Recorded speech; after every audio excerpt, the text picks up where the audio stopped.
अब बात राजधानी की। दिल्ली में ट्रांसफर पोस्टिंग को लेकर उपराज्यपाल और अरविंद केजरीवाल सरकार की लड़ाई एक बार फिर सुप्रीम कोर्ट पहुंच गई है।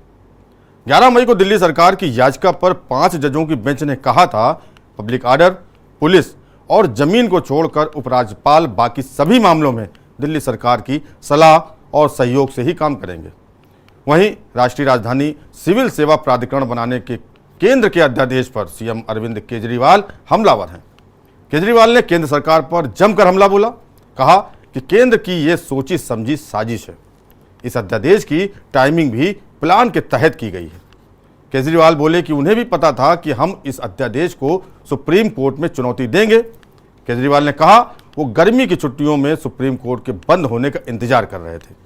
उन्होंने इंतजार किया क्योंकि वो जानते हैं कि ये अध्यादेश अवैध है। उन्हें पता है कि ये 5 मिनट कोर्ट में नहीं टिकेगा। जब जुलाई को सुप्रीम कोर्ट खुलेगा तो हम इसे चुनौती देंगे। देखिए स्पेशल रिपोर्ट। दिल्ली में ट्रांसफर पोस्टिंग को लेकर उपराज्यपाल और अरविंद केजरीवाल सरकार की लड़ाई एक बार फिर सुप्रीम कोर्ट पहुंच गई है। 11 मई को दिल्ली सरकार की याचिका पर 5 जजों की बेंच ने कहा था कि पब्लिक ऑर्डर, पुलिस और जमीन को छोड़कर उपराज्यपाल बाकी सभी मामलों में दिल्ली सरकार की सलाह और सहयोग से ही काम करेंगे। बता दें कि 7 दिन बाद 19 मई को केंद्र सरकार ने अध्यादेश लाकर सुप्रीम कोर्ट के फैसले को पलट दिया। अध्यादेश के मुताबिक दिल्ली में अधिकारियों के ट्रांसफर पोस्टिंग का आखिरी फैसला उपराज्यपाल का होगा। इसमें मुख्यमंत्री का कोई अधिकार नहीं होगा। विवाद में कब क्या हुआ? 11 मई सुप्रीम कोर्ट की 5 जजों की संविधान पीठ ने बेंच ने कहा, एलजी दिल्ली सरकार की सलाह पर काम करेंगे।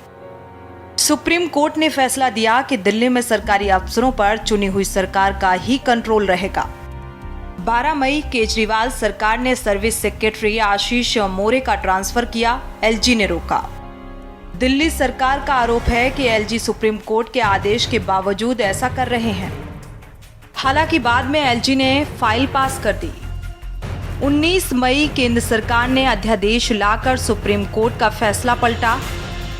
संसद में अब 6 महीने के अंदर इससे जुड़ा कानून भी बनाया जाएगा। हम आपको बता दें कि जब संसद या विधानसभा का सत्र नहीं चल रहा हो तो केंद्र और राज्य सरकार तत्कालिक जरूरतों के आधार पर राष्ट्रपति या राज्यपाल की अनुमति से अध्यादेश जारी करती है। इसमें संसद, विधानसभा द्वारा पारित कानून जैसी शक्तियां होती हैं। अध्यादेश को 6 महीने के अंदर संसद या राज्य विधानसभा के अगले सत्र में सदन में पेश करना अनिवार्य होता है। अगर सदन उस विधेयक को पारित कर दे तो ये कानून बन जाता है, जबकि तय समय में सदन से पारित नहीं होने पर यह समाप्त हो जाता है। हालांकि सरकार एक ही अध्यादेश को बार बार भी जारी कर सकती है। एलजी दिल्ली सरकार विवाद। आप सरकार और उपराज्यपाल के बीच अधिकारों की लड़ाई 2015 में दिल्ली हाई कोर्ट पहुंची थी। हाई कोर्ट ने अगस्त 2016 में राज्यपाल के पक्ष में फैसला सुनाया था। आप सरकार ने उसके खिलाफ सुप्रीम कोर्ट में अपील की। 5 मेंबर वाली संविधान बेंच ने जुलाई 2016 में आप सरकार के पक्ष में फैसला सुनाया। कोर्ट ने कहा कि सीएम ही दिल्ली की एग्जीक्यूटिव हेड हैं। उपराज्यपाल मंत्रिपरिषद की सलाह और सहायता के बिना स्वतंत्र रूप से काम नहीं कर सकते हैं। इसके बाद सर्विसेज यानी अधिकारियों पर नियंत्रण जैसे कुछ मामलों को सुनवाई के लिए 2 सदस्यीय रेगुलर बेंच के सामने भेजा गया। फैसले में दोनों जजों की राय अलग थी। जजों की राय में मतभेद के बाद ये मामला 3 मेंबर वाली बेंच के पास गया। केंद्र की मांग पर पिछले साल जुलाई में इसे संविधान पीठ के पास भेज दिया गया। संविधान बेंच ने जनवरी में 5 दिन इस मामले पर सुनवाई की और 18 जनवरी को अपना फैसला सुरक्षित रख लिया था। 11 मई को सुप्रीम कोर्ट ने अफसरों पर कंट्रोल का अधिकार दिल्ली सरकार को दे दिया। पिछले करीब 8 साल से दिल्ली की सत्ता में अरविंद केजरीवाल की आम आदमी पार्टी है और वो केंद्र की सत्ता में बीजेपी काबिज है, जिसकी वजह से लगातार दिल्ली सरकार और एलजी के बीच टकराव होता रहा है। मामला कई बार सुप्रीम कोर्ट पहुंच चुका है और हर बार हाई वोल्टेज ड्रामा भी देखने को मिला है। बता दें कि अरविंद केजरीवाल ने सरकार बनाते ही 2015 में एक आदेश दिया कि जमीन, पुलिस और कानून व्यवस्था से जुड़ी तमाम फाइलें पहले उनके पास आनी चाहिए, इसके बाद उन्हें एलजी के पास भेजा जाएगा।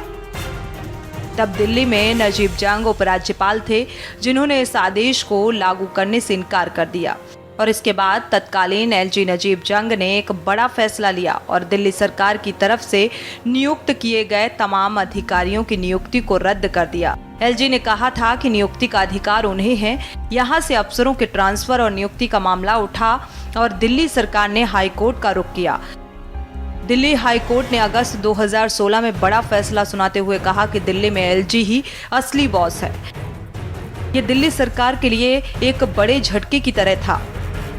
हाई कोर्ट ने कहा था कि प्रशासनिक मामलों में एलजी की सहमति जरूरी है और मंत्रिमंडल कोई भी फैसला लेने से पहले उसे एलजी को भेजेगा। हाई कोर्ट से बड़ा झटका मिलने के बाद केजरीवाल सरकार की तरफ से इस फैसले को सुप्रीम कोर्ट में चुनौती दी गई। मामले की लंबी सुनवाई के बाद 2018 में सुप्रीम कोर्ट ने ऐतिहासिक फैसला सुनाते हुए साफ किया कि चुनी हुई सरकार ही दिल्ली की असली बॉस होगी। तब भी सुप्रीम कोर्ट ने कहा था कि पुलिस, जमीन और कानून व्यवस्था को छोड़कर बाकी सभी अधिकार दिल्ली सरकार के पास ही हैं।